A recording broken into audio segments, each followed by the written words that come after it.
Manager of the International Space Station, and NASA Chief Astronaut Pat Forrester. We'll start with opening comments and our presenters.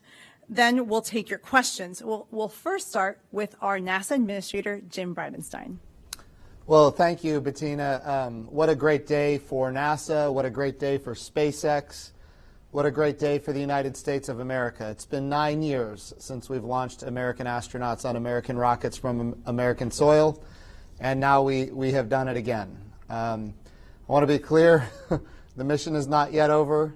This is a test flight, and so we are at the beginning. But so far, everything has performed very, very well, and we are excited about the fact that Bob and Doug, our American heroes, are safely in orbit and on the way to the International Space Station. So I just want to say congratulations to the NASA team. Congratulations to Kathy Leaders, who's been on the NASA side leading our commercial crew program all along, and you and your team have done an absolutely marvelous job, and of course Elon Musk and your team at SpaceX. This launch represents the best of everything that America has to offer. But it also represents continuity of purpose. I think to Charlie Bolden, my predecessor as the NASA administrator, who got this program off the ground when there wasn't a lot of political support. And now there is a lot of political support, but it's because we have had success after success. And so this is an important milestone for the nation.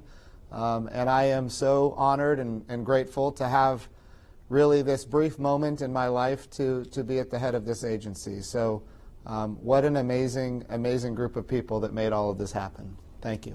Thank you, Administrator. Next, Elon Musk. Oh, I'd like to just acknowledge the incredible work of the people at SpaceX and NASA and everyone in creating this technology and in what has culminated in this incredible launch today of getting astronauts back to orbit after almost a decade. I think this is something that should really get people, right on the heart of anyone who has any spirit of exploration. And the United States is a distillation of the human spirit of exploration. I think this is something that's particularly important in the United States, but appeals to everyone throughout the world who has within them the spirit of exploration. So, I'm really quite overcome with emotion on this day. It's kind of hard to talk, frankly. It's been 18 years working towards this goal, so it's hard to believe that it's happened. And we haven't quite yet docked at the space station, and of course we need to bring them back safely, and we need to repeat these missions and have this be a regular occurrence. So it's a lot of work to do, but it's just incredible. I think this is something that everyone, this is a craft made by humans, for humans. This is like something that I think humanity should be excited about and proud of occurring on this day. Thank you, Elon. Well, next, Kathy Leaders. Well, I wasn't really expecting this today. I'm going to tell you, we woke up this morning. I think Jim actually called me this morning and said, "What do you think? What do you think? Are we going to fly today? What do you think?"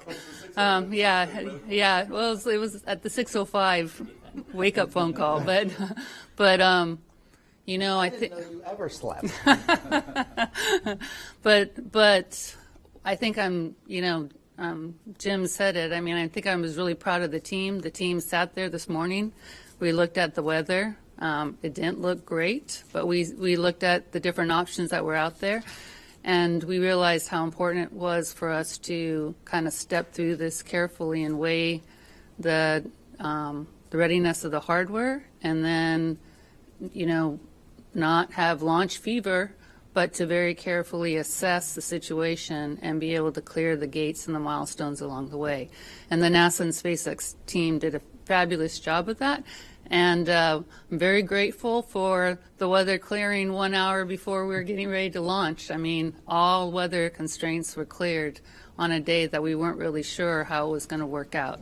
For both our abort track and our launch area, which we have very, very tough weather constraints. But like both Jim and Elon have said, this is a test flight. Bob and Doug are already up there accomplishing a lot of the goals of our test mission. They got to do their far field demos. They got to feel, what it's like to be able to use the touch screens when you're in zero G. They got to be able to check out all the different parts of the system and liberate their zero G indicator, which I think you guys all have and probably have on order right now. And they have a lot more things. They're going to get to try to sleep. I'm not sure how they're going to do that, but they're going to get to try to sleep. And then tomorrow morning we'll be approaching space station, and it'll be some of the most important demonstrations that they'll be able to work and on about how do we safely dock to the International Space Station. So I am so grateful and proud of our NASA and SpaceX team. They are still vigilant. They're still on console. We're going to stay. I'm going to stay in the LCC until Bob and Doug get docked to the International Space Station, because we're going to stay vigilant until we bring them safely home.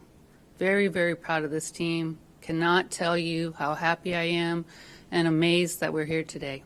Thank you. Kirk Shireman. Well, what a great day. Very, very great day for human spaceflight. Big congratulations to Elon Musk and the SpaceX team, and of course, a big congratulations to Jim Bridenstine and his leadership together with Kathy Leaders and the commercial crew team.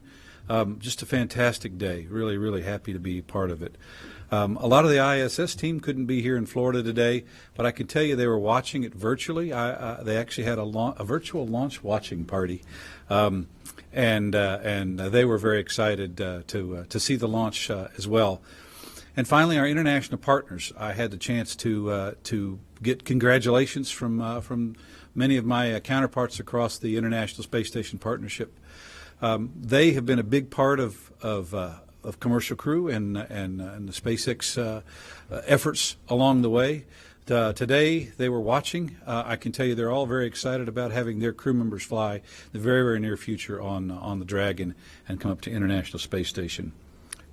Today on board the ISS, the three crew members, Chris Casti, Ivan Wagner, and Anatoly Ivanishin, are getting ready to have their additional crewmates on board. I know they're very, very excited. In fact, I'd be surprised if they don't have something really special cooked up for them when they arrive. So we'll look forward to that. There's lots of work to be done on ISS, and I know Bob and Doug, together with the folks on orbit, are really ready to get busy. What you saw today, hopefully what you saw today was really smooth and calm.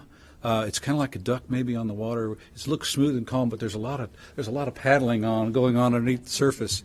And what you'll see tomorrow, likely, we certainly expect, is very, very smooth and nominal. I just want you to know, though, it's very, very difficult. It's a tremendous amount of effort on the part of the designers, the test engineers, in terms of the ops planners and the operators and even the crew to go make that happen. So smooth and nominal is actually really, really hard. Anyway, with that, it's been a great day. Very, very happy to have Bob and Doug on their way to the International Space Station, and looking forward to the rest of this test flight. And Pat. I tell you, I am very happy to be sitting here in a post-launch press conference, and that's not something you'll hear me say very often. Probably not as happy as Bob and Doug are right now, but I'm pretty happy. And no doubt I have a group of astronauts jumping up and down back in Houston that are pretty happy too, because we promised them some flight assignments, and those are sure to come once we got Bob and Doug up. And so I just wanted to just say thanks to the team for being able to do that, to give these opportunities to our other crew members. I want you to know that I've been living with Bob and Doug in our astronaut crew quarters here over the last week plus, and I have never seen a crew so calm and focused leading up to a launch as these two were. Now, no doubt that has to do with their experience. It has to do with the training. But I really think it's a demonstration of the trust that they have, both in the NASA team and the SpaceX team, to get them safely to orbit. Astronauts sometimes are referred to as heroes, and no doubt Bob and Doug demonstrated that today. But this is the first time I've ever been in the flight control room as the chief astronaut while we were trying to launch a crew. And I'll tell you, accepting risk on behalf of others is a big responsibility. And I was amazed at what was going on in the loops. As Kirk said, there was a lot of paddling underneath. And I want everyone to know that we were surrounded by heroes on the ground that got us where we were today. With that, I think I'll say thanks again for getting our crew safely to orbit. We'll look forward to seeing them dock to the International Space Station tomorrow. Thank you. So today we have media joining us remotely, so they'll be on the phone and watching on NASA television like everybody else. So to ensure as many people as possible to ask their questions, we're asking our reporters to ask one question to make sure that all of their colleagues has an opportunity to participate in this press conference. Please state your name, affiliation, and whom you're directing your question to. Our first question comes from Miriam Kramer. Hi, thank you so much. Miriam Kramer with Axios. This question is for Elon or for the administrator or both. I was just wondering, so this launch has often been referred to as a moment of hope for the nation, but it's also happening against the backdrop of protests and demonstrations around the country today. I wonder what you want to say to those people out there protesting. Is this launch for them too? Thanks. I'll be happy to field it. Look, this launch is for all of America, and we have had moments in time in American history where we've had challenges as a nation. We think back to the 1960s. We think about the Vietnam War and the protests. We think about, in the 1960s, the civil rights abuses and the civil rights protests. We think about the height of the Cold War. And yet we had this moment in time, July 20th, 1969, when all of America stopped, literally just stopped, because we had American astronauts walking on the surface of the moon. And then we repeated that 5 more times. The challenge is the Apollo program eventually ended. But I think what is great about NASA is that we bring people together. Everybody loves exploration. And it's not just political divides, it's also international divides, and it's unifying. And I would hope, I think it happened today, as a matter of fact. All of America stopped. I've seen some of the numbers. The amount of viewership on what we accomplished today was off the charts. And so I am hoping that people can see this as something that is bright and hopeful, and that people know that tomorrow is a new day and a better day, and we're always going to strive to do better. Thank you. Our next question comes from Jackie Wattles of CNN. Thanks so much for doing this. I was curious, this question is for Elon, if you had heard from President Trump yet and what he might have told you and what you might have said to him about this. Thanks so much. Well, I've not spoken one-on-one with him. I just essentially heard the press conference along with everybody else. So we've not exchanged any direct comments. We had a few moments in the firing room there after the launch. And I'll tell you that, sure. The president is excited. Of course, he congratulated Elon and the SpaceX team, and I thought it was a good moment. Yes, it was with a group of people, but yeah. Oh, sure, yeah, sure. But yes, he certainly congratulated the SpaceX team and NASA and everyone involved. And yeah, I think this, just to echo the NASA administrator's comments, I think this is a day that I think everyone can be proud of. That it's a good day to be. This event is something that all of humanity can get excited about. It's just a fundamentally positive, good thing, and I think we need more positive, good things in this world. Our next question is from Joey Roulette of Reuters. doing this. One question, two-part question. First is for Jim Bridenstine. Have you heard from your Russian counterparts? I know Kirk Shireman mentioned that international partners reached out to NASA with this success, and the other is for Elon Musk. With SpaceX's success today, have you heard from your Boeing counterparts, and what would you say to them? Thanks. So Dmitry Rogozin is the head of Roscosmos in Russia, and I haven't talked to him, but I have seen his public comments, and of course he was overwhelmingly congratulatory towards NASA and SpaceX, and he made some comment about how it's like flying an iPhone or something, and I know I've made similar comments as well, but he does. He did express that this is an exciting day, not just for us, but also for them. They believe in the partnership, and so I think it's going to remain strong. The trampoline is working. That's right. Yeah, it's an inside joke. Inside joke, yeah. Our next question comes from Marcia Dunn. For you, your company president said right before liftoff that she was super nervous, stomach and throat.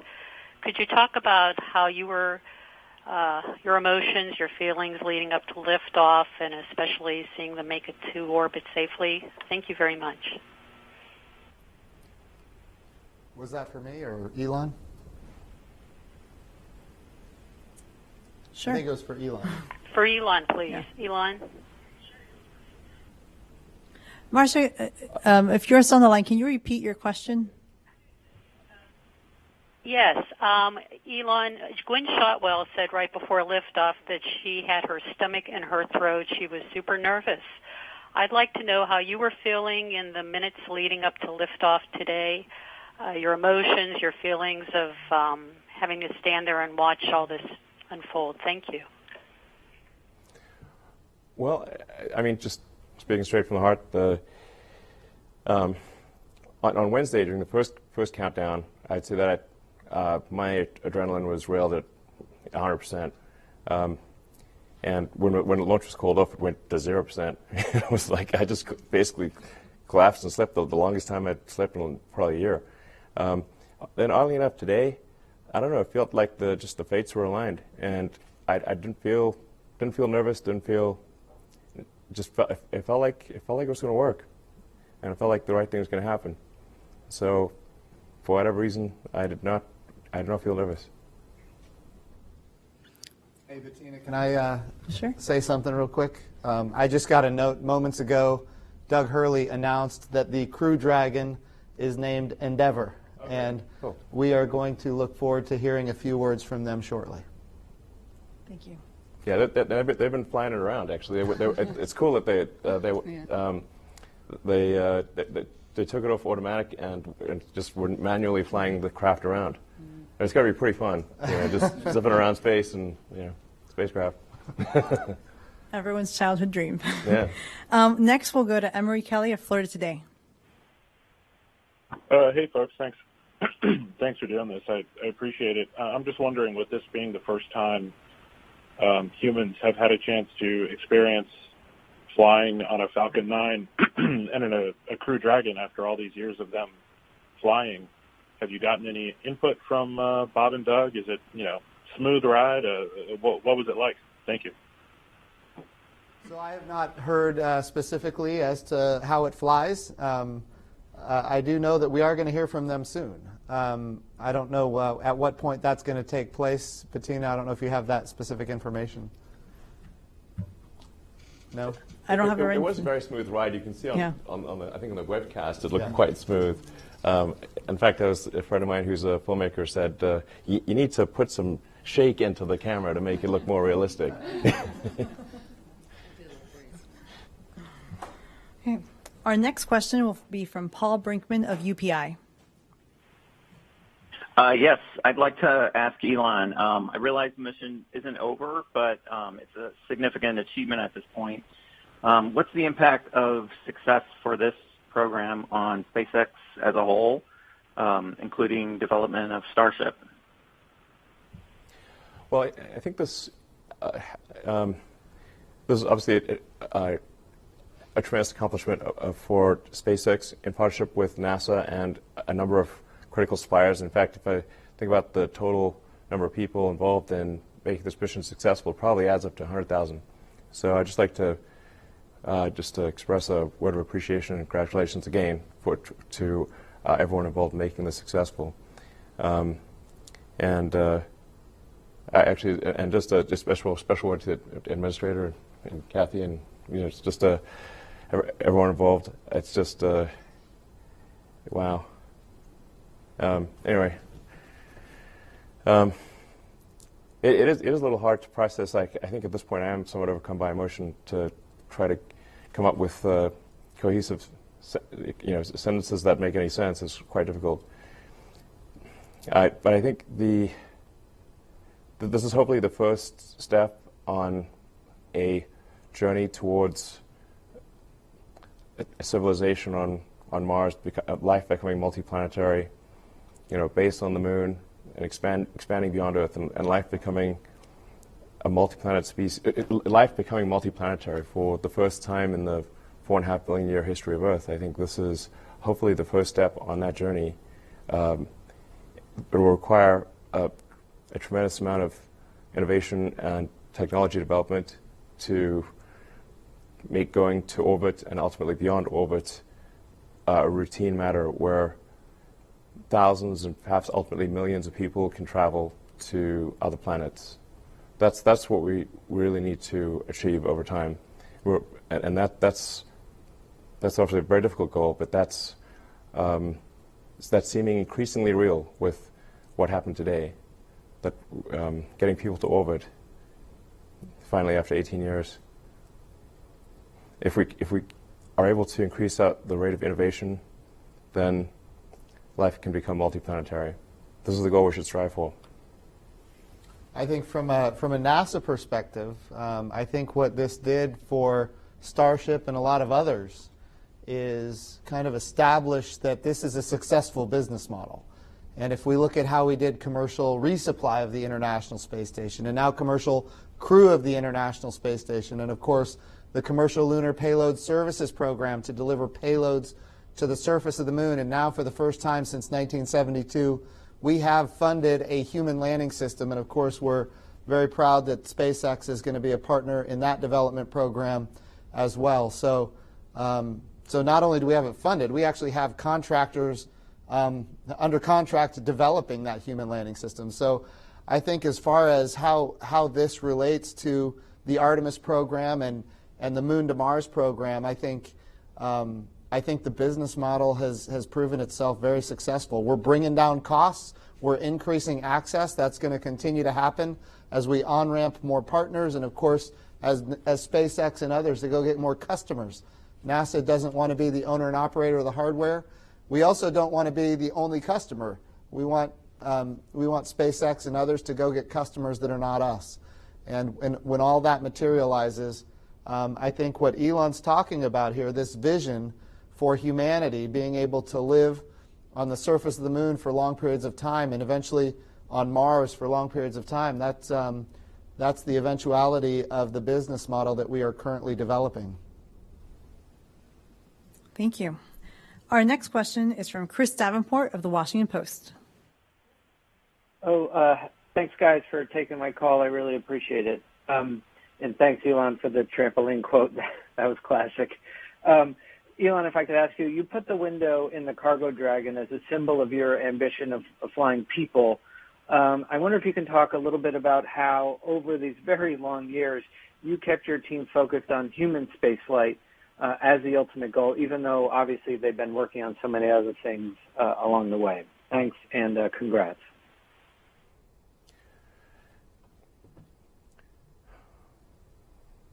Yeah, human spaceflight was always the goal, the fundamental goal of SpaceX. Well, like I said, to create the technologies or help create the technologies necessary to make life sustainably multiplanetary. I cannot emphasize this enough. This is the thing that we need to do. We must make life sustainably multiplanetary. It's not one planet to the exclusion of another, but to extend life beyond Earth. We are life's agent in this regard. All the creatures and the plants and everyone that exist here on Earth, we can bring them to other planets, and it's very important that we do so as soon as possible, I think, while the window of opportunity is open. I call upon the public to support this goal, and to think about this goal, and think about how important it is, and how fundamental it is to the future. We've got to get it done. The launching satellites is nice, of course, and it keeps we've got to bring in more money than we spend. This is important, but it's ultimately all about life beyond Earth. We'll go to our next question. It's Eric Berger of Ars Technica. Good afternoon. That was a hell of a thing to watch. Question for Jim today. It's been a little more than 8 months since you tweeted about SpaceX and it was time to deliver. Just wondering if you would say that they have delivered or not, and maybe do you have a message for other contractors for NASA? Yeah, no, I leave it to you to bring this up. We're celebrating here a little bit. I want to be careful we're not celebrating too much until Bob and Doug get home safely. But no, that's right. There was a time 8 months ago, as you mentioned, where we were having challenges with parachutes. We had a Crew Dragon that had a static fire test that ultimately resulted in its catastrophic loss. And if you would have told me then that we would be right here today, I don't know that I would have believed it. And yes, I sent a tweet and asked Elon to deliver. And I'll tell you the same thing. I told the president, I told the vice president, and of course I've said it in a number of interviews. Since that day, Elon Musk and SpaceX have delivered on everything NASA has asked them to deliver on, and at a speed that we never would have guessed. My engineering team was saying that this is not going to be able to be achieved in this amount of time. The amount of parachute tests that we had to get done and how long it takes to get those parachute tests done. Look, we got all the parachute tests done. And we are just overwhelmingly grateful, not just for SpaceX and Elon Musk, but also Airborne and the NASA team that really went to work on getting all these tests done. And of course, all of the, changing out the titanium, all that took time, and then doing all the tests after that.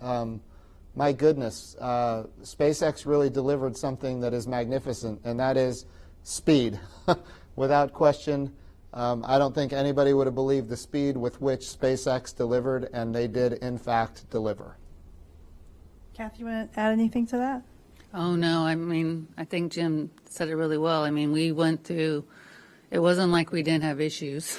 We had things we had to go solve, right? And we've learned a ton. And that team, the SpaceX team and the NASA team together, working hand in glove, together, solve these problems together, right? We tackled them and we solved them and figured out how we're going to go fly together. But without the SpaceX folks making it happen, like Jim said, so quickly, we wouldn't be here today. Thank you. Next is Lauren Grush with The Verge. Hi, thank you so much for taking my question. I guess this is for anyone who can answer it. I'm wondering if there was anything unexpected during the launch today. I think I heard something on the live stream about some component being lower in temperature than expected. Just wondering if everything went as planned or if you had any hiccups along the way. Thanks. So the only, really the count was, I would say, spectacularly quiet. Everybody said, and then probably within, as we were loading the prop, the only thing we saw it was actually something we'd seen as we were unloading on Wednesday. We had a sensor that was reading in a way that we had to go understand why was it reading in that particular manner, and we also had to understand what can happen if it fails. And it was in an area where actually we it's downstream of our fill and drain valve, and so it was, kind of Jim talked before about where do the teams, how do they work together, and one of the things that we've learned on this mission is how to go take a piece of data, like a sensor data, and go understand what is that data telling us, and then be able to clear it, which is really why we were able to fly, through our understanding of what the issue was, and then turn that around in a very short period of time. And what that takes is two groups of folks that have been working with each other for a while and understand what the vehicle is trying to tell them. But, I thought, oh my goodness, we're going to have this issue after going through all the weather stuff. Now we're going to have this issue. And I was very impressed with how the joint teams together looked at the sensor, understood it, understood the phenomena, and then cleared it and continued on the count. Next, we'll go to Irene Klotz of Aviation Week. Thanks, Bettina. Congratulations, everybody. That was super impressive to see. My question, I think, is for Kathy and maybe for Elon. What has to happen from this point on for you all to feel confident that a August 30th or early September launch of the first post-certification mission can happen? Thanks. Well, I'm very proud of the SpaceX team for another reason. We had really wanted our Crew 1 vehicle to get into prop checkouts, which is really where the spacecraft's assembled, and we're kind of in one of the final acceptance testing modes.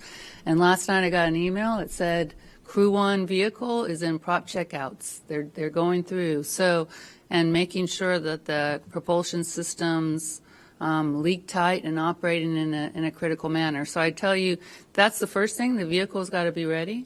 The other things that we've got to do is make sure, one, we dock our Demo 2 vehicle, because like we said, this is a test flight, and make sure that we're taking all that learning that we're going to have from the docking and rolling it into our readiness for Crew 1. And then we also have to make sure that we are understanding that we get through landing and make sure that we're taking that understanding and any issues that we have with the landing and then rolling that into Crew 1.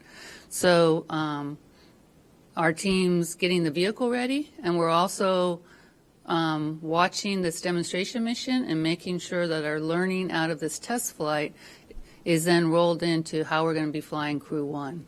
So keep watching along the way. It's going to be I'd say like a serial, your serial, and we'll be following along as we learn along the way. But these test flights are very important for that next mission.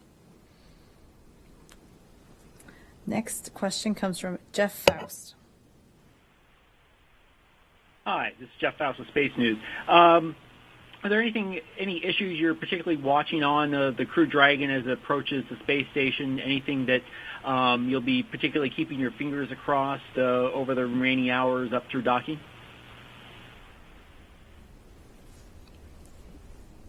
So, the big thing, the nice thing about us having the uncrewed mission was we were able to check out a lot of the systems on the uncrewed mission that had to do with docking. And I think everybody saw last spring how successful our Demo 1 mission was through the docking phase. But you always learn something with spaceflight, and now having the crew on board and understanding how the spacecraft and the crew operate as a system, and then how that total system then obviously works with us approaching station will be another big thing that we're learning, right? And then obviously, people forget, and Kirk alluded to it, us understanding how to be docked with station and operate within station is a big part of our learning for this group. This is also our first long duration mission where we're going to be doing integrated operations with the space station for a long period of time, which is also going to be a huge learning opportunity for us. So these test flights are very, very important for us to not only learn how the vehicle works, but learn how we're operating it. And we've learned a lot about how to try to fly with weather and how to operate with these systems. It's going to be really important for us now to go learn how to obviously do the docking piece, but then learn how to be part of this integrated enterprise that's the International Space Station. And Kirk, you probably could add. It's a very complicated, Sure. system.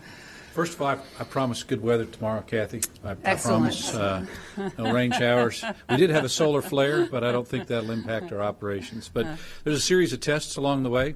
Just like on Demo 1, there's some additional tests. Of course, Doug's going to take over and fly manually, and the crew on board the Dragon, Bob and Doug, monitoring how the vehicle comes in, and Chris Cassidy on board the ISS will also be monitoring it. So it really is, how does the vehicle perform? How does the integrated crew, both the crew on the Dragon and the crew on the International Space Station, handle all that? And then, of course, equalizing the pressures, making sure there's no leaks when it's mated to the ISS.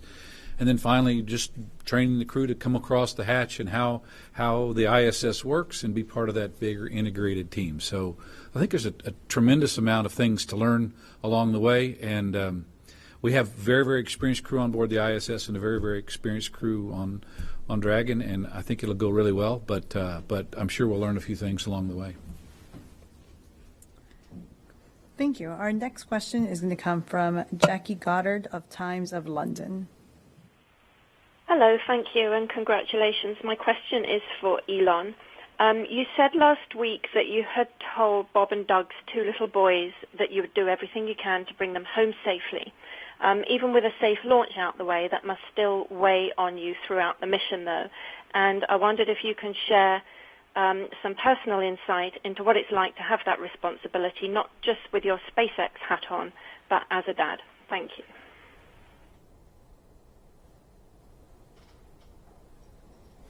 Well, it really hit home, when you meet somebody's kids and the vehicle that they're responsible for, that their life's at stake. It really hits home. There's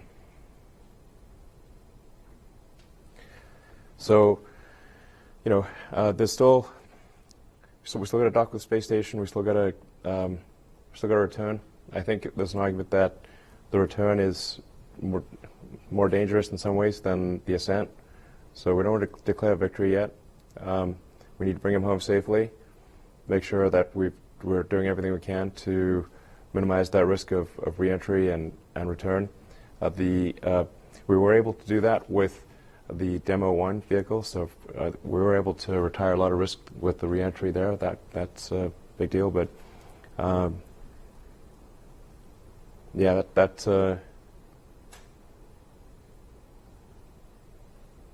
anyway, get it choked up here. So it really this. Yeah, I don't know. I'm getting choked up. Sorry, I'm not sure I can answer the question any more than that. Except, going to do everything we can to make sure he gets home safely.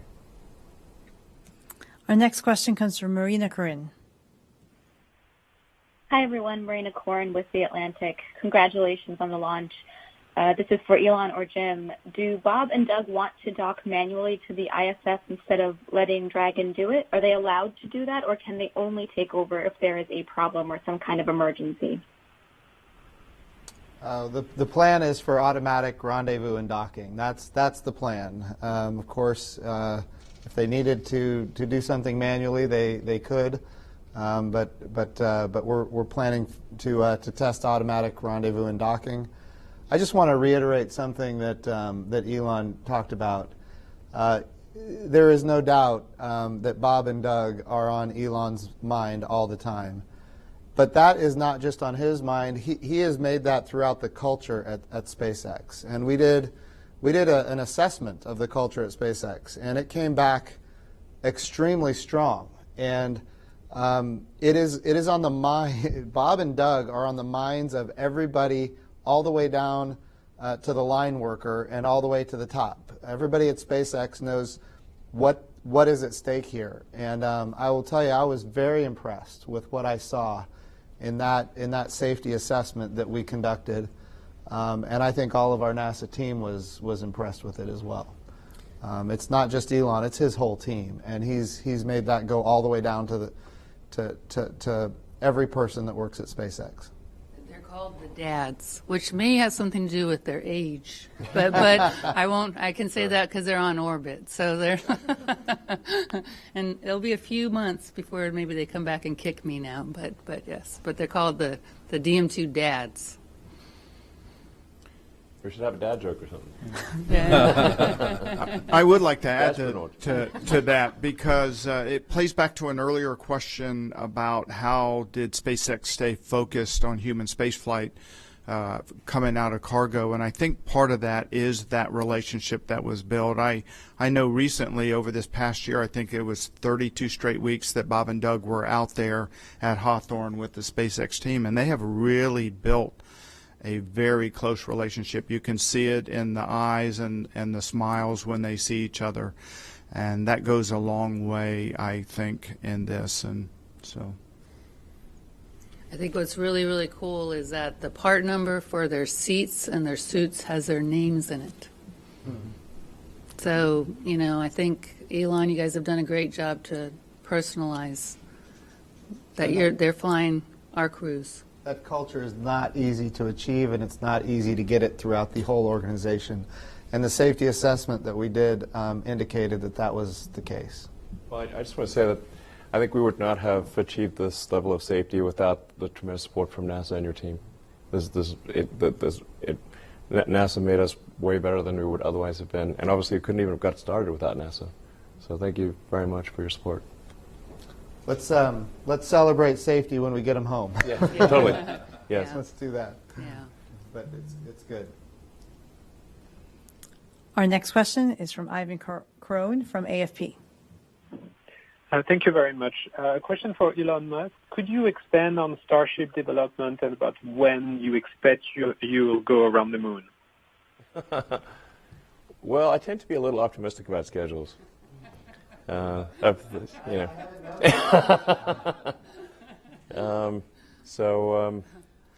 optimistic in general, so I guess that extends to schedules too. I don't know. I mean, I guess I would wish that we could do it in 2 years. I don't know. That might mean 4, but I don't know.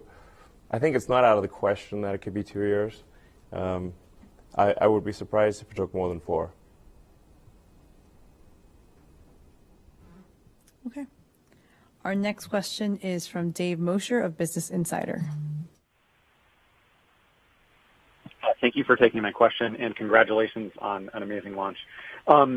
This is for Elon. You've been working toward this moment for 18 years and have certainly encountered some resistance along the way, I think even at NASA at one point.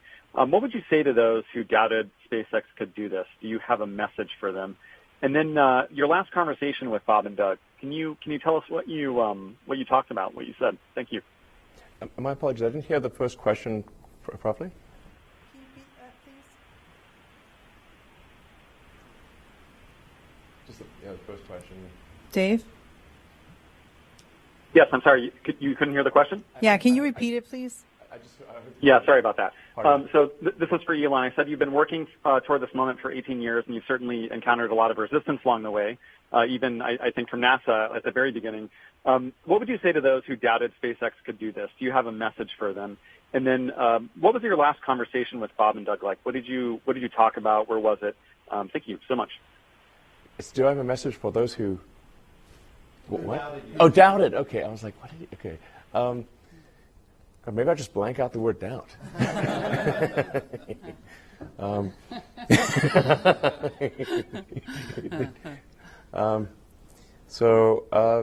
I mean, to be totally frank, I doubted us too. So I thought we, had maybe, when starting SpaceX, maybe had a 10% chance of reaching orbit. So to those who doubted us, I was like, well, I think you're probably right. I mean, the number of times that I was told, like, because I was taking the money that I earned from PayPal and rolling it into to create SpaceX and Tesla, and I ended up spending it all. It wasn't the intention, but and almost both companies went bankrupt. Frankly, 2008 was a tough year. It took us 4 attempts just to get to orbit with Falcon 1. But a lot of times people tell me this joke, like, how do you make a small fortune in the rocket industry? You start with a large one, is the punchline. And I was like, okay, I already heard that joke 12,000 times. Anyway, and it almost came true. We just barely made it there. That 4th launch of Falcon 1, that's all the money we had for that 4th launch. And then, and that wasn't even enough to save the company. We also then had to win the NASA cargo resupply contract. So that came a little after, a little bit later, or right towards the end of 2008. Those are the 2 key things that saved SpaceX. Otherwise, we would have, not made it. So yeah, I think those doubters were, their probability assessment was correct. But fortunately, Beta smiled upon us and brought us to this day. And Pat, anything else you could add about Bob and Doug right before they launched? Well, I mentioned earlier that they were calm and focused. I think that this was for both of them a chance to get back to space. They felt like it was a privilege to represent NASA and the astronaut corps in this endeavor, and they, I guarantee you, are going to enjoy their time on the International Space Station.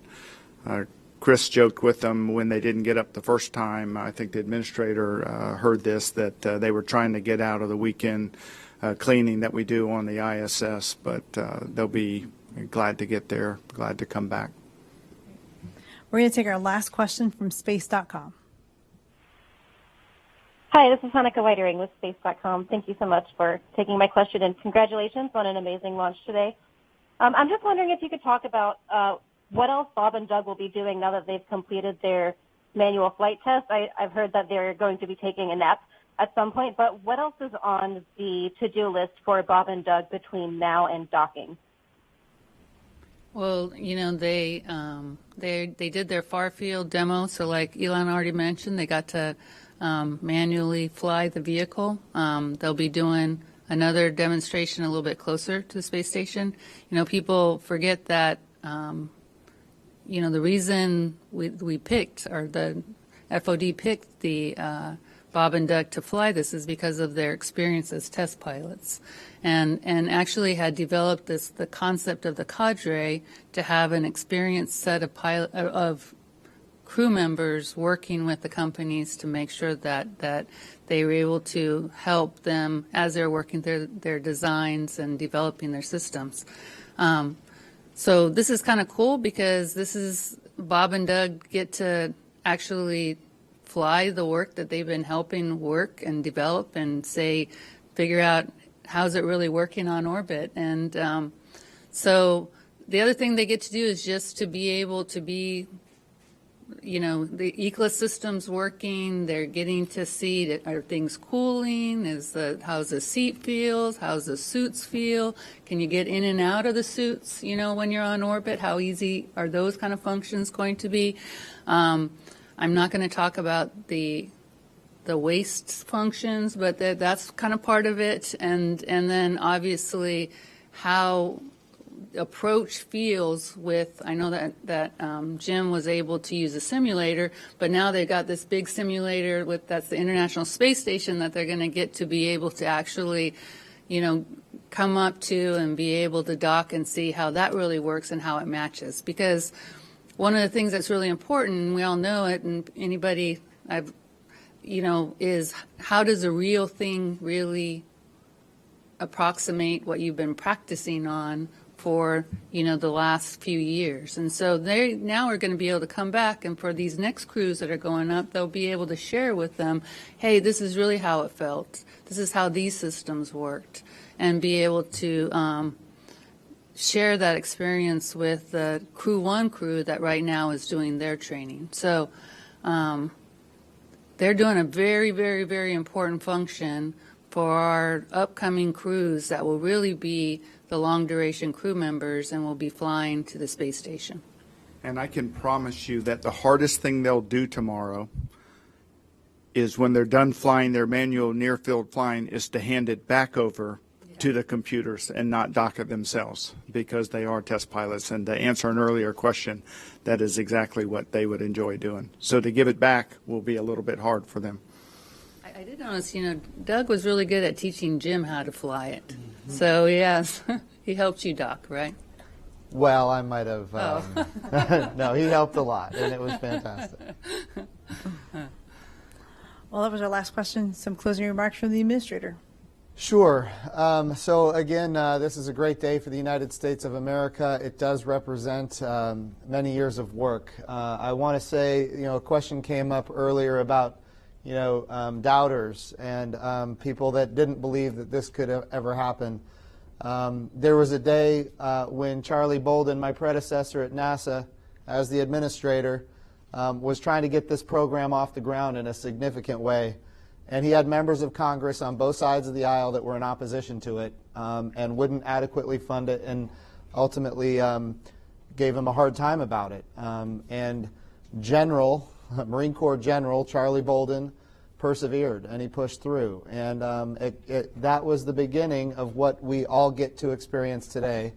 And so I want to emphasize that. I also want to emphasize, Pat was talking about how the Bob and Doug were joking with each other earlier today when I had the opportunity to be with them, and they were joking. Doug Hurley's last space shuttle mission got scrubbed 5 times before they finally launched on the 6th time. And of course, Bob Behnken is saying that Doug Hurley is the jinx here, and therefore, they're not going to launch today either. And to see them loose like that, Pat, you mentioned that they were loose and joking, and in fact, seemingly having fun on the day of launch, even though what they're doing is very serious. And nerves of steel. Yeah. These are just American heroes. Yeah. So I just want to make sure that we're keeping them in mind, and of course, Elon, SpaceX, and your team. Going back to what we talked about just a few minutes ago, the fact that at SpaceX, you don't call them Bob and Doug, you call them the dads, because that's what they are. They are, in fact, dads, and keeping their safety at the foremost of your minds. So really, this is really a great day for all of America. It's a great day for our country. It's been a long time. It's been 9 years since we've had the opportunity. And of course, we are here now, and there's as Elon said earlier, there's 10,000 people behind this that have made it happen. You might have said 100,000. Actually, when you add up suppliers and and everyone, I think it's probably closer to 100,000. Children. That's right. Yeah. So this really is it's a great day for the United States of America. It's a great day for our international partners. Remember, Crew 1 is going to be an international mission on the first crew. We're going to have a Japanese astronaut with us. So we're very excited about this. I want to say congratulations to everybody. We're not celebrating yet. We will celebrate when they're home safely, but certainly we can breathe sighs of relief every step along the way, and that's what we're doing today. So congratulations to SpaceX and Elon Musk. Congratulations to Kathy Leaders and your NASA team that got us to this position, and we look forward to so many things ahead. Great. So that's going to wrap it up for us here at the Kennedy Space Center. You can continue watching our live coverage until the astronauts reach the International Space Station and docking and hatch opening and the arrival of Bob and Doug at the ISS. Docking is scheduled for 10:29 Eastern Time. And right after this broadcast, we'll turn it over to JSC. We're going to hear from Bob and Doug during a downlink from the Crew Dragon as they orbit the Earth. So we'll have more information. Please go to nasa.gov. For more specific information on commercial crew, you go to nasa.gov/commercial crew. And go SpaceX, go NASA, go Bob and Doug, and go America. Thank you.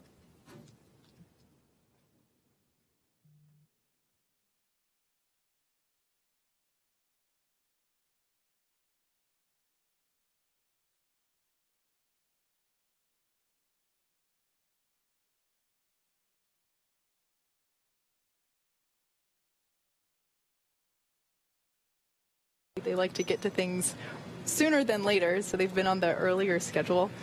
And so they'll basically have about an hour to wind down and mentally and physically prepare to drift off to sleep. Like I've said before, we really want them to be well rested whenever it comes time to begin the integrated operations for docking. And so it's really critical that they get the full, at least as much of the 8 hours as possible to be rested. And that's part of the reason why we've been talking about these 5 major burns that Dragon performs. We've done 3 of them, and then we don't have to perform the next one until after the crew will wake up. So, because again, we don't want to wake them up. It can be pretty loud. Yeah, it should be a pretty nice night. I mean, I wouldn't mind some white noise or something in the Crew Dragon, but yeah, it's hopefully a silent night here on Earth too. Looking to continue this nominal mission. Everything looking good so far with Crew Dragon.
Dragon SpaceX com check.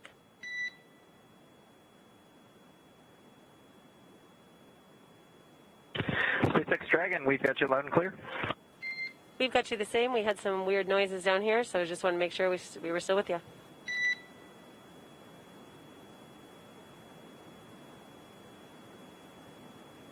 Copy.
So we're about to hit the 4-hour and 20-minute mark here on our Demo 2 mission. And just in case if you're joining us, we have a little replay that we want to show you. Bob and Doug gave us a tour of their capsule just a little bit ago, so we would like to show that to you again in case if you missed it before.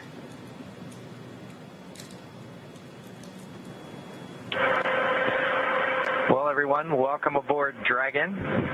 My name is Doug. Next to me is Bob. You probably know him. We're so glad to be with you this evening and welcome you on board Dragon. Got a couple things we want to talk about first before we kind of show you around. The first is kind of a tradition we've had over the years with spacecrafts going way back to the Mercury era. And then a tradition that's been carried on ever since with all our space vehicles, including the Soyuz. We're given the honor to name this capsule. I know most of you at SpaceX especially know it as Capsule 206, but I think all of us thought that we could maybe do a little bit better than that. So without further ado, we would like to welcome you aboard Capsule Endeavour. We chose Endeavour for a few reasons. One, because of this incredible Endeavour NASA, SpaceX, and the United States has been on since the end of the shuttle program back in 2011.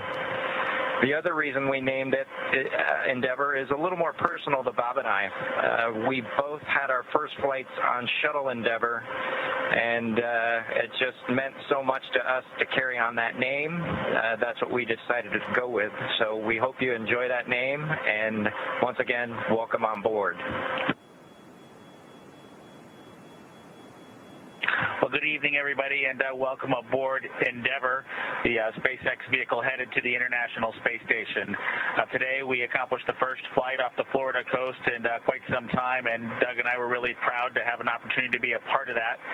We're doing it in a brand new spaceship, a spaceship that's a lot different than its namesake Endeavour, the space shuttle, in that it has touch display screens that allow us to accomplish most of the interfacing requirements that we have.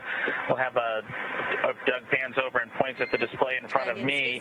You can see the forward view that we had during the maneuvers that we most recently did. You can look out the window. It looks like the centerline camera doesn't have a lot of content on it now. We're kind of pointed into space so that the windows can see the Earth below us.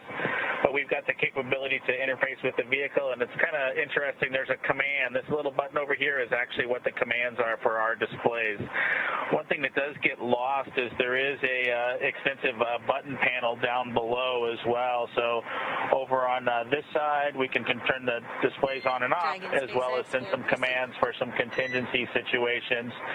On the other side, we have the ability to deploy chutes and things like that on entry. So we do have some buttons, but the primary interface is these displays. So nice, new, modern cockpit that we've got for our compared to our namesake, the Space Shuttle Endeavour. I'm going to migrate a little bit away from our seats here, and Doug from his seat is going to continue to try to follow me so you can tell what can be seen from the seat that he sits in.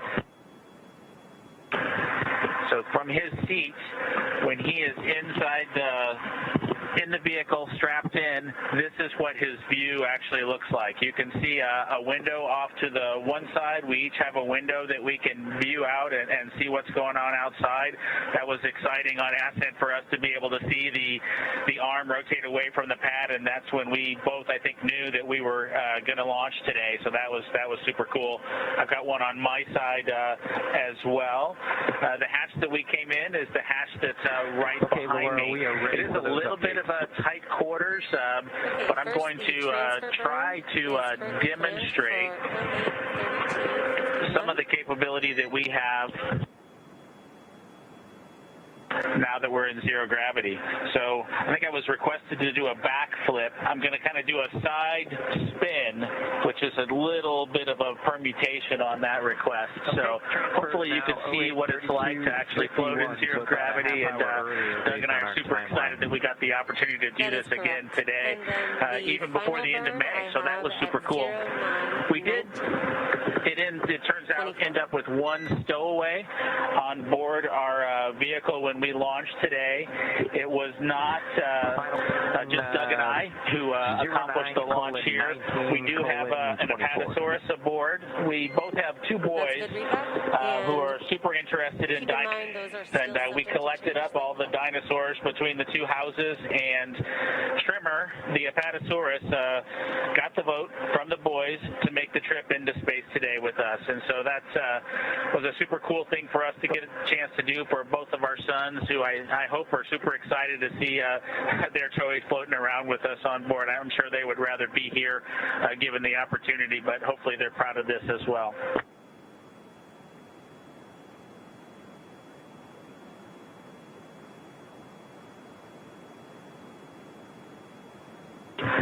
Okay, as we work our way towards one of the windows, unfortunately it's getting a little bit dark, but I don't know if Bob can pan over here. We just passed off of the coast of Newfoundland, and we're headed over to over the Atlantic right now. I don't know if you can get a good picture of that.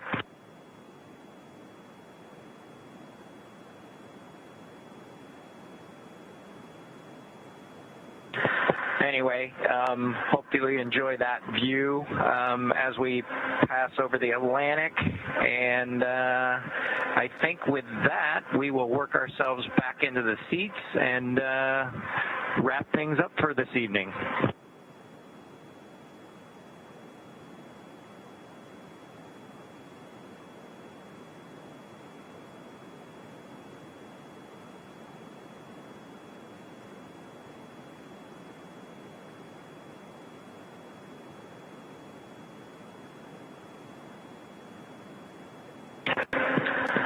So Doug's there making a nice big smile for the camera.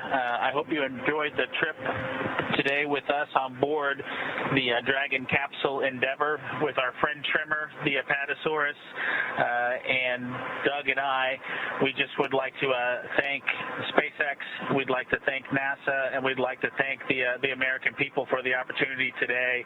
And we're really proud of the entire team that was able to accomplish human spaceflight again from the Florida coast. Just a wonderful experience. Doug and I are just so proud to be a part of it, and just want to thank everybody who gave us this opportunity and worked so hard to make this happen today. So with that, I think it'll be good night from Capsule Endeavour. Good night to everyone at NASA, at SpaceX, and the United States, and congratulations to the teams that got us into orbit. And we're looking forward to seeing Chris Cassidy and his Russian colleagues on board the International Space Station tomorrow morning.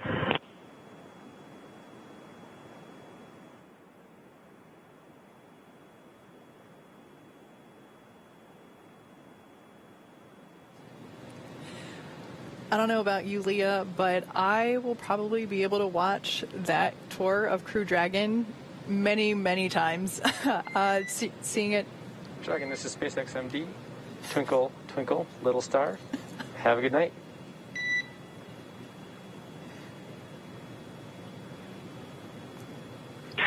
That was outstanding, Chris. Great to talk to you. And Doug, last but not least, Mike will be waking you up. So bid you adieu and good night. We'll see you on station. Thank you. Night.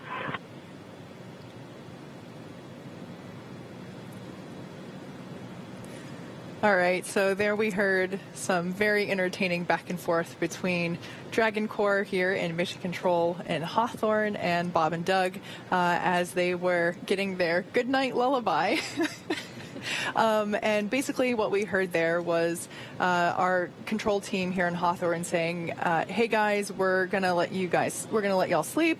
We're going to make sure that nobody calls out anything unnecessary while you're trying to sleep. But we did hear that there was a little bit of an update to the timing of the transfer burn. So we did hear that that will actually take place while they are sleeping, but we gave them the heads up that, hey, it's only going to last 30 seconds, and we will not give you the call out, or as in the Dragon Corps member will not give the call out that it was nominal, just because we want you guys to keep sleeping. So unfortunately, we weren't able to keep that out of their sleep, but sometimes that happens. But they are now aware of it and very prepared. So at this point, they are entering what is known as pre-sleep. It's basically free time, about an hour, for them to do whatever they want as they prepare to go to bed. Yeah, and so I think also on board there are some window covers. It would be hard to want to cover up that amazing view, but we do circle the Earth about 16 times a day. So you're seeing 16 sunrises and sunsets, and I think that would be pretty confusing to your circadian rhythm. Absolutely. And so they have the opportunity to, put some shades on the windows and get some real darkness in the cabin. Yeah, absolutely. That frequent orbiting around Earth provides lots of opportunities for great views, but as you might imagine, those constant sunsets and sunrises would certainly be disturbing to a sleep routine. And, we really want them to have get as close to 8 hours of sleep as possible. So minimizing the opportunity for distractions or for things that might force them to wake up is what we're trying to avoid there. So yeah, I could definitely imagine that some blackout curtains on board Dragon would be absolutely necessary. Unless if they maybe had face masks. I wouldn't mind if an eye mask. NASA eye mask with, one eye is the meatball, the other one is the worm. I could see it. We've got to please both crowds. Exactly. There was a little bit of a war going on earlier today Yep. between the worm and the meatball. Already stated my proud support of Team Worm. However, I did see that Leland sent out a photo on Instagram earlier that was the worm ball. Yes, I saw that too. I love both. I think I'm proud to wear both. Yeah, so we've got both on my jacket too. We're well covered with NASA insignia. Yeah, for sure. So like we said, Bob and Doug are entering pre-sleep. We won't be hearing from them anymore until it is time for them to wake up. We have just passed the 4-hour and 30-minute mark, so we're now at 4 hours and 32 minutes. So again, this journey that they are taking to the International Space Station will span over 19 hours. We will be here live providing coverage throughout that entire time. So if you want to go take a nap, that's totally cool. Be sure to tune back in when you wake up, because Bob and Doug might be waking up as well. But we will be here throughout the evening. Of course, we have friends in other parts of the country, or excuse me, the other parts of the world. If you're British, or if you're German, or if you're Japanese, different times of day, everyone's waking up. And I think that's something really cool about this particular broadcast, is that everyone in the world at some point in their day will be awake for the Demo 2 mission and tuning in. So, on that note, let's do a little bit of a mission recap. Yeah, that sounds great. So, launch day started early today. Preparations beginning for our crew members about 4 hours prior to their launch. The crew completed their final medical checks before joining the SpaceX team to get into their spacesuits. After the suit up in the NASA operations and checkout building, the crew walked out. We saw it walking out those famous 2 doors and waved goodbye to their family, and we saw some virtual or air hugs. Air hugs. Oh, it just gets so me. Heart-wrenching. It gets me every time. So we saw some of that too as they said farewell to their family outside. The next destination for the crew was the launch pad. They boarded their Teslas, and it took about 20 minutes for them to get to pad 39A, where the Falcon 9 and Crew Dragon spacecraft were waiting for them. And, this morning we woke up and thought it would be a 50% no-go day. And it just it just ended up being beautiful. Honestly, for Bob and Doug. I was trying to not get my hopes up again because it was really hard to turn around on Wednesday and say, okay, we're not going to space today. And so it wasn't until like T-minus 15 minutes that I suddenly realized, okay, like we're going for it. And then I let myself jump back into the excitement. But I feel like I was pretty calm most of the day. No, I think I was too. I definitely got swept up in on Wednesday. And so today, after we hit, like you said, that 15-minute mark where things had kind of cut off on Wednesday, I was like, oh, yeah, this is the real deal. I definitely cried way less today than I did Wednesday. So the crew got to the launch pad, and about 2.5 hours before launch, they ingressed or entered the Crew Dragon spacecraft. Walking over that crew access arm, they were getting some pretty amazing views out of the windows at Florida's Space Coast. And then they headed into the White Room and the vehicle itself.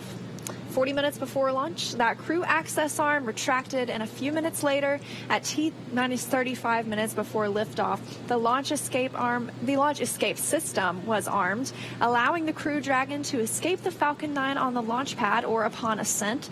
Should there be any anomaly, which we didn't see today, we saw a smooth ride into orbit. It was a beautiful launch. So with 35 minutes to go until launch, propellant loading began, filling the fuel tanks for those 9 Merlin M1D engines. And then just 5 minutes before launch, Dragon entered terminal count, meaning its onboard computers took control of the vehicle. At 3:22 p.m. Eastern, 12:22 p.m. Pacific, those 9 Merlin M1D engines ignited, and Falcon 9 lifted off from Space Launch Complex 39A, ending a 9-year hiatus from human spaceflight at the historic Apollo 11 launch pad. With Falcon 9 first stage at full power, Bob and Doug began their journey to the International Space Station.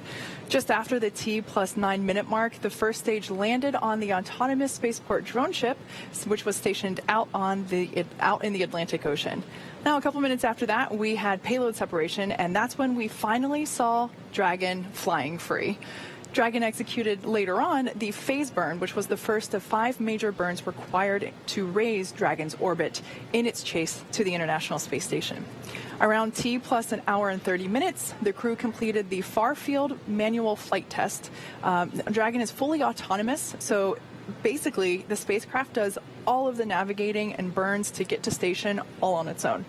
That far-field manual flight test allowed the crew to test the systems that would allow them to override Dragon's computers and maneuver manually should they ever need to take control. After the flight test, the Dragon spacecraft executed the boost burn.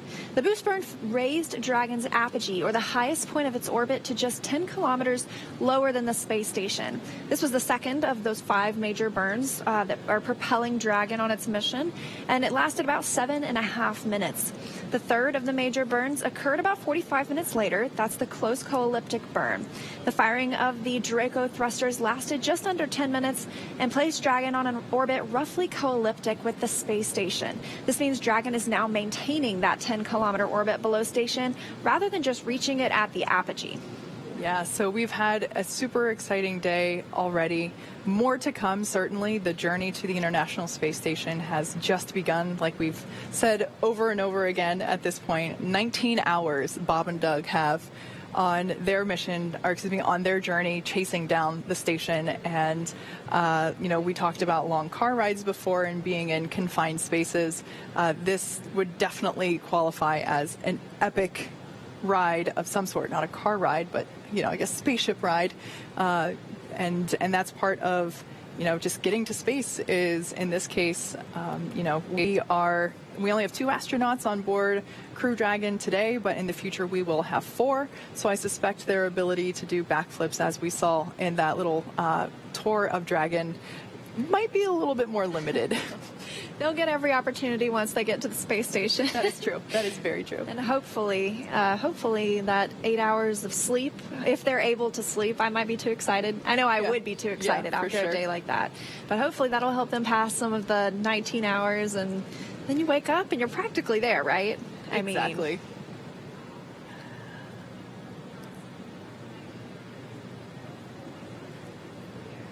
So we took a look at everything that happened today, but once the crew wakes up in the morning, we'll have a number of events that will eventually lead to the docking, targeted for 7:29 a.m. Pacific. However, there are still a couple of milestones to occur while the Crew Dragon crew is still asleep. The first of those is actually the space station crew will wake up. Currently on board the station is NASA astronaut Chris Cassidy and Roscosmos cosmonauts Anatoly Ivanishin and Ivan Wagner. About 30 minutes after the space station crew wakes up, Dragon itself will perform the fourth maneuver known as the transfer burn. This is where we're raising Dragon's apogee, or the highest point of its orbit, to just 2.5 kilometers below the station. About 15 minutes after the close co-elliptic burn completes, it'll be time for our two dads in space to wake on up. They've chosen a particular song to be played as their wake-up anthem. We don't know what it is just yet, so be sure to tune in here on our webcast in a few hours, about 8 hours now, in order to hear it first. We round everything out with a final co-elliptic burn to once again maintain the constant orbit beneath the station. This time it'll be at just 2.5 kilometers below. And then we'll get into the approach initiation and final stages of Dragon's rendezvous with the space station. Now, this is really excited because when we get into those integrated operations, we transfer control from Mission Control Center here in Hawthorne over to Houston. So that team that switch over, those teams will transition to integrated operations roughly 45 minutes prior to approach initiation. Yeah, and so during that approach, SpaceX flight controllers will work in tandem with the NASA team in Houston, as you mentioned, to activate and test out a number of systems on Dragon, including bidirectional communications with the station using the C2V2 system, which stands for Common Communications for Visiting Vehicles. And that also sets up a data stream from Dragon to the station, giving another path for Dragon telemetry to come to the ground and giving an additional command capability to astronauts on the station. They'll also maneuver Dragon to the proper altitude and initialize the navigation sensors used for the methodical approach to station. At approximately 5:27 a.m. Pacific, Draco thrusters on Dragon will fire for the approach initiation burn when Dragon is about 2.5 kilometers below station and just about 7 kilometers behind it. So at this point, they're getting close. They're probably visible from the station at that point, like yes, making eye contact. I would think so. Yeah. And at that point, that maneuver will swing Dragon up until it is about 400 meters or a quarter mile directly below the station. This maneuver will also move Dragon inside one of two checkpoints around the station that requires a set of go, no-go polls with the different control teams. The first checkpoint is called the approach ellipsoid, or as you might hear it called, the AE. The AE is an imaginary shape measuring 4 kilometers by 2 kilometers by 2 kilometers, essentially a three-dimensional oval. Before Dragon is given permission to move anywhere near that shape or inside of it, inside the ellipsoid, the capsule is configured to be on what is known as a 24-hour safe trajectory. That means that if Dragon lost all control to its thrusters for some reason, that it would be at least 24 hours before its trajectory would move inside the approach ellipsoid. And so at 6:03 a.m. Pacific time, we'll be looking for Dragon to get the go to move inside the keep out sphere. That's another imaginary checkpoint that consists of an imaginary sphere around station with a radius of 200 meters, so about half of a lap around a track. Flight controllers use this to monitor all arriving and departing vehicles. It's another chance to confirm all of the guidance, navigation, and control systems are working correctly on Dragon before moving closer to the station. It has the similar requirement on the orbital trajectory that if Dragon were to somehow lose control of its thrusters, it and the space station would be safe for 4 orbits, or about 6 hours, rather than the 24 hours required to enter the approach ellipsoid. Once Dragon arrives at 400 meters below station, it'll reach what is known as waypoint 0, and that'll be the first checkpoint during our approach. The vehicle can hold here at 400 meters, but if all of its systems check out, it can continue the approach to waypoint 1. Dragon's move from waypoint 0 to waypoint 1 will swing it up and then out in front of the station, pausing at a distance of approximately 220 meters. At this point, it will be on what we call the docking axis, which essentially means that it is directly in front of the docking port. Bob and Doug are headed to the forwardmost port on the station, the Node 2 forward port. That's where Dragon docked just over a year ago on the Demo 1 mission, and is where one of 2 international docking adapters is located, and which was installed for these new commercial spacecraft flights, as well as any other future spacecraft that will use the international docking standard. So before moving into the final waypoint, which is waypoint 2, the crew will execute another manual flight test like we saw earlier in the day, but this time in what we consider the near field, which just means it's close to the station. The crew will command a hold at 220 meters and then conduct a series of maneuvers. First, they'll fly Dragon to the center line of the docking approach, precisely lining it up with the international docking adapter. Then they'll do a number of what are called translational maneuvers, using the Draco thrusters on Dragon to move it along the different axes, checking in with the ground on how much propellant is used.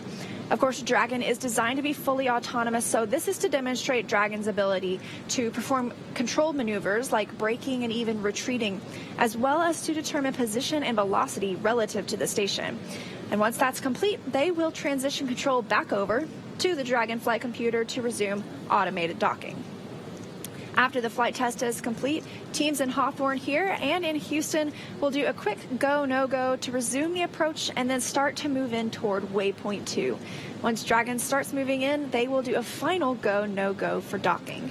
Now, once Dragon is only 20 meters away at waypoint 2, the spacecraft then focuses on aligning its docking system with the International Docking Adapter. We may hear the call-out CHOP, or CHOP, which stands for Crew Hands-Off Point, and that'll happen a little less than 30 seconds before docking. At that point, it means that any aborts that have to be done, that means that at that point, any aborts to the docking procedure will have to be done automatically by Dragon. And then it is the moment we've all been waiting for, besides launch today, obviously. When our crew arrives at the space station, Dragon will fly in and make contact with the International Docking Adapter, giving us what we call soft capture, so the work isn't done yet. The soft capture ring then retracts until sensors indicate it's time for 12 hooks to drive in place and give us a hard capture, firmly securing Dragon to its new home on the space station. Meanwhile, the space station crew, namely Chris Cassidy, will manually pressurize the vestibule, which is the area between the Dragon hatch and the station hatch, and power, audio, and data connections will be established from the station to Dragon. Then it's time for leak checks and hatch opening, which is currently timelined to come about 2 hours following docking. Okay, good to know. And a little fun fact for all of you out there. Now, prior to the installation of the International Docking Adapter, or IDA, as you may have read about it, this port is also where space shuttles used to dock on the station as well. So, like I said before, Doug Hurley, spacecraft commander on board Dragon today, was the pilot of the very last space shuttle mission. That shuttle docked to the very same place that Crew Dragon will be docking tomorrow morning. That means that Doug, who was one of the last astronauts to depart the International Space Station via shuttle, will actually be opening up the very same hatch he closed nearly a decade ago. I just think about that and my heart rate starts going up again. So like we have seen, Crew Dragon has a very busy morning ahead, evening and busy. But even in space, it takes two to tango.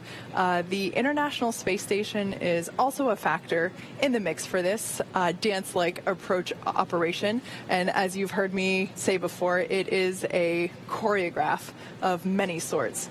So that's why we've been going back and forth between Mission Control here in Hawthorne for updates, as well as Mission Control Houston for updates as well.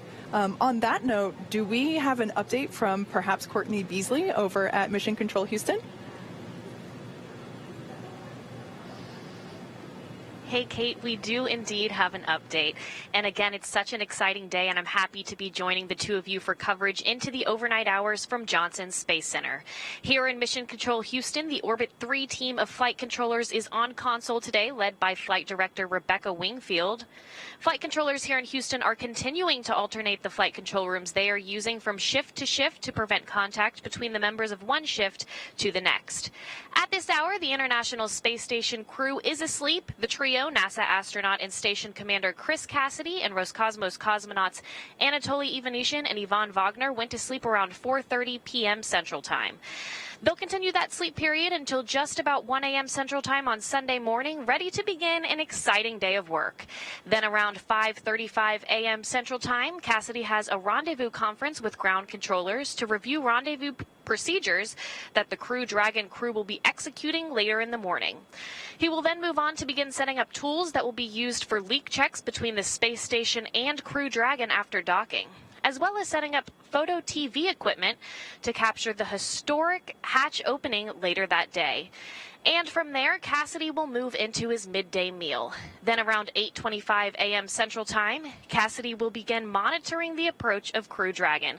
Again, another moment we've all been waiting for. He'll be in the cupola workstation on board the International Space Station as Crew Dragon begins its approach initiation burn to bring it below the station, then in front of the station for the final approach before docking. Once the hooks are driven to form a hard mate between Crew Dragon and the station, which is scheduled for 9:44 a.m. Central Time, Cassidy will then work in tandem with Bankin and Hurley to equalize pressure to ensure there's a tight seal between Crew Dragon and the International Space Station before they open the hatch to greet their new crew members, who will become members of the Expedition 63 crew at the time they float through the station's Harmony module. And we continue to have all systems a go on the International Space Station. So back to Hawthorne for an update from you guys. It does sound good over there, Courtney. Thanks so much for that update, and we'll come back to you shortly to see what else is going on the International Space Station.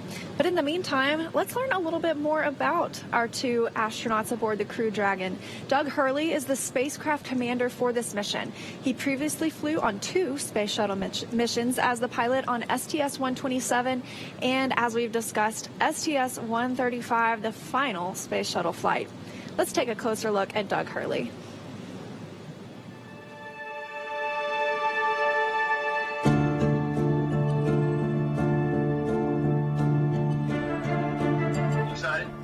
Very excited. Yeah, very excited.